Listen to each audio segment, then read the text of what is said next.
نحمده ونستعينه ونستغفره ونعوذ بالله من شرور أنفسنا ومن سيئات أعمالنا من يهده الله فلا مضل له ومن يضلله فلا هادي له أشهد أن لا إله إلا الله وحده لا شريك له وأشهد أن سيدنا محمدا عبده ورسوله اللهم صل على سيدنا محمد وعلى آله وأصحابه ومن تبعهم بإحسان إلى يوم الدين فيا عباد الله أوصيكم وإياي بنفسي بتقوى الله فقد فاز المتقون قال الله تعالى في كتابه الكريم أعوذ بالله من الشيطان الرجيم بسم الله الرحمن الرحيم يا أيها الذين آمنوا اتقوا الله حق تقاته ولا تموتن إلا وأنتم مسلمون Ma'asyiral muslimin rahimani wa rahimakumullah, jamaah salat Jumat di Masjid At-Taqwa yang dirahmati Allah Subhanahu wa taala. Marilah kita sama-sama tidak lupa dengan kata-kata yang indah, dengan dalam hati yang paling dalam kita mensyukuri Allah Subhanahu wa taala atas segala nikmatnya. Yang sampai saat ini kita masih bisa beribadah, melaksanakan sholat Jumat, salah satu kewajiban kita di masjid yang mulia ini. Sholawat teriring salam, marilah kita perbanyak kepada baginda Rasulullah sallallahu alaihi wasallam, kepada para keluarganya dan kepada para sahabatnya. Ma'asyiral muslimin rahimani wa rahimakumullah. Hablum minallah, hubungan baik dengan Allah Subhanahu wa taala. Ada beberapa pola, 3 pola hubungan baik dengan Allah Subhanahu wa taala yang harus selalu kita jaga. Hablum minallah, hablum minan nas. Pada kesempatan yang baik ini kita akan bicarakan mengenai hablum minallah, hubungan baik kepada Allah.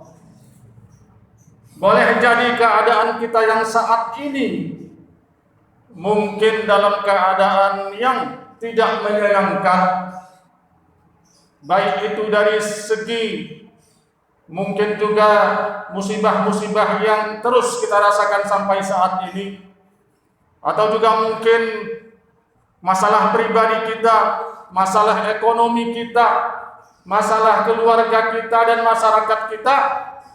Mungkin hubungan kita dengan Allah kurang baik.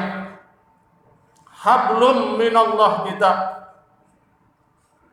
Ada beberapa pola, yaitu 3 pola yang harus kita perhatikan pada kesempatan yang baik ini. Yang pertama adalah hubungan kita dengan Allah, hubungan antara al-abid dan al-ma'bud, yang menyembah dan yang disembah.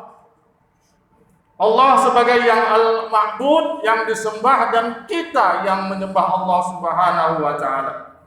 Allah yang harus diibadahin dan kita yang harus beribadah kepada Allah Subhanahu wa taala. Bagaimana hubungannya? Hubungannya adalah kalau kita beribadah dengan Allah dengan cara yang baik, yang sesuai dengan yang diajarkan oleh baginda Rasulullah SAW, Allah pasti akan menolong kita. Ini kaidah yang pertama. Iyyaka na'budu wa iyyaka nasta'in. Apabila kita beribadah kepada Allah dengan baik, Allah pasti akan membantu kita. Dalam sebuah hadis mengenai ayat Al-Fatihah ini, surah Al-Fatihah ini, hadis qudsi, qasamtus shalah, Rasulullah sallallahu alaihi wasallam, Allah berfirman, saya qasamtu, membagi surah Al-Fatihah itu ada 2 bagian.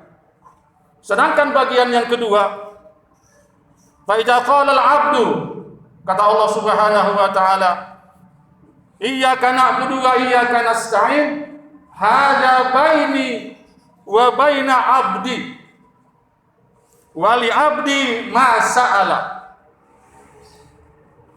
Ayat ini kalau seseorang hamba mengucapkan setiap saat termasuk di dalam sholat, ini perkaraku dengan hambaku, kata Allah Subhanahu wa ta'ala. Mereka meminta, pasti aku akan jawab, kata Allah Subhanahu wa ta'ala. Hambaku bermohon kepadaku, pasti aku akan kabulkan. Ini hablum, hubungan kita dengan Allah Subhanahu wa ta'ala. Yang kedua adalah hubungan kita yang harus kita perhatikan dengan Allah Subhanahu wa ta'ala, bahwa kita sebagai al-mamluk dan Allah sebagai al-malik. Apa artinya al-malik? Al-malik adalah yang memiliki. Bisa juga diartikan sebagai raja. Sedangkan kita al-mamluk, yang dimiliki Allah Subhanahu wa ta'ala. Dalam surah Ali Imran, Allah Subhanahu wa ta'ala berfirman, "Qulillahumma malikal mulki tu'til mulka man tasha' wa tanzi'ul mulka mimman tasha' wa tu'izzu man tasha' wa tudhillu man tasha'." Bahwa semuanya kita ini milik Allah. Kekuasaan kita milik Allah, jabatan kita milik Allah. Yang kapanpun Allah akan menariknya sekehendak Allah. Bagaimana hubungan kita dengan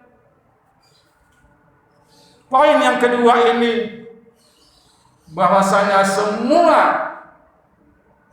milik Allah, apapun yang Allah kehendaki, baik itu mencabut nyawa kita, memberikan kita ujian musibah yang sampai saat ini, itu harus kita sabar menghadapinya. Mungkin kita diberikan oleh Allah Subhanahu wa ta'ala rezeki, jabatan, itu tidak lain adalah pemberian Allah Subhanahu wa ta'ala, yang kita tidak bisa dan tidak boleh menyombongkan diri dengan segala pemberian Allah tersebut. Ma'asyiral muslimin rahimani wa rahimakumullah.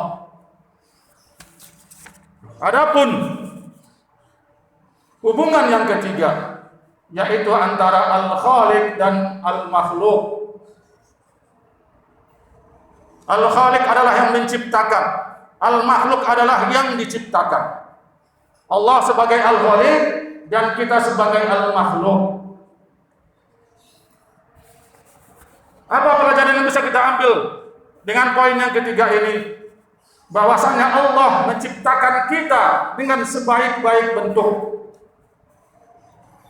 Walaqad karramna bani Adam wa hamalnahum fil barri wal bahr wa razaqnahum minat thayyibat wa faddalnahum ala katsirin mimman khalaqna tafdila.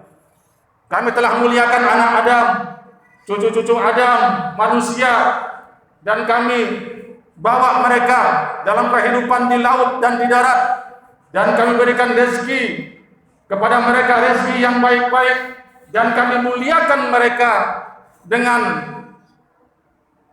dibandingkan kebanyakan makhluk-makhluk kami yang lain. Dengan kemuliaan yang Allah berikan kepada kita, disinilah kita dijadikan Allah Subhanahu wa ta'ala sebagai khalifah. Sebagai khalifah di muka bumi ini, sebagai pemimpin di muka bumi ini, yang artinya jangan kita membuat kerusakan di muka buminya Allah Subhanahu wa ta'ala ini. Itu poin yang pertama. Zaharul fasad fil barri wal bahr bima kasabat aydin nas. Adanya kerusakan di muka bumi ini, di lautan ataupun di daratan, karena ulah tangan-tangan manusia. Sedangkan yang kedua, Allah menciptakan kita di muka bumi ini, pasti Allah memberikan kita petunjuknya. Allah menciptakan kita di muka bumi ini tidak hanya diciptakan dengan begitu saja, membiarkan kita begitu saja, tetapi Allah memberikan petunjuk. Apa itu petunjuknya? Petunjuknya tidak lain adalah Al-Quran dan sunnah Nabi Sallallahu Alaihi Wasallam.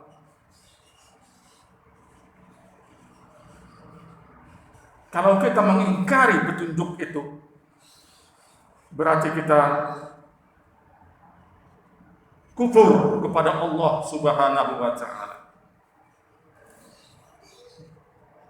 Kalau kita memakai lagi undang-undang yang lain selain Allah yang memberikan petunjuk, syariat-syariat Allah, berarti kita tidak mengakui sebagai makhluknya Allah Subhanahu wa Ta'ala.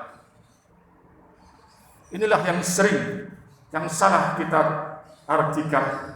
Allah menciptakan kita, pasti Allah akan memberikan petunjuk kepada kita supaya kita selamat di dunia dan juga di akhirat. Makanya dalam sebuah ayat yang sering kita dengar, walau anna ahlal qura amanu wattaqau la fatahna alaihim barakatim minas sama'i wal ard walakin kazzabu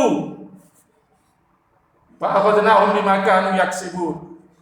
Kalau seandainya sebuah kampung, kalau seandainya penduduk suatu negeri, penduduk suatu kampung beriman dan bertakwa kepada Allah Subhanahu wa Ta'ala, Allah akan memberikan keberkahan. Allah akan memberikan keberkahan dari langit ataupun dari bumi. Tetapi apa?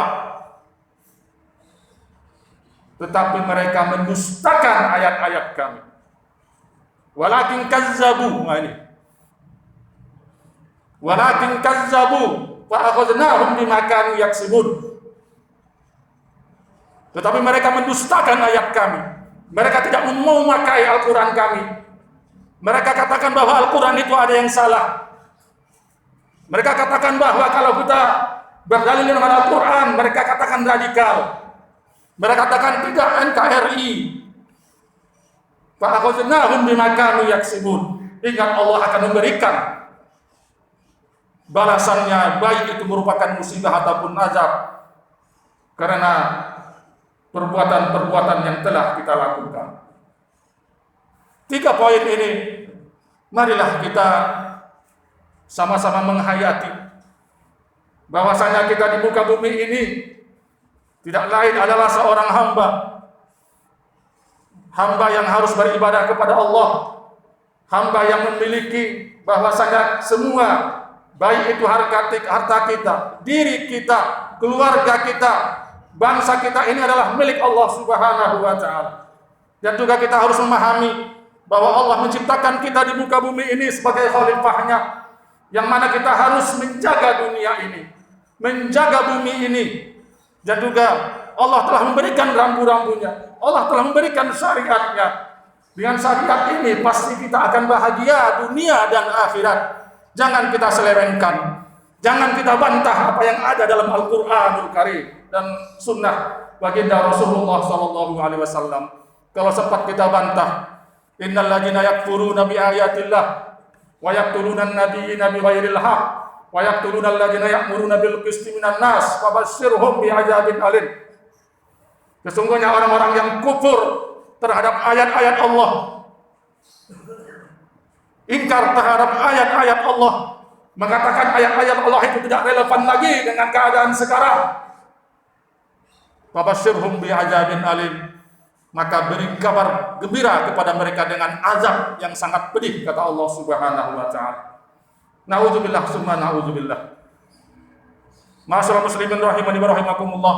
Mudah-mudahan dengan khutbah yang singkat ini bisa menjadikan pelajaran bagi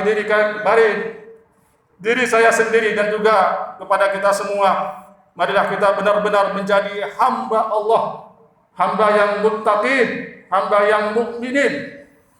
Mudah-mudahan kita bisa selamat di dunia ini dan juga di akhirat kelak. Amin ya rabbal alamin. Barakallahu li wa lakum fil Qur'anil azim wa nafa'ani wa iyyakum bima fihi minal ayati wa dzikril hakim wa taqabbala minni wa minkum tilawatahu innahu huwas samiul alim.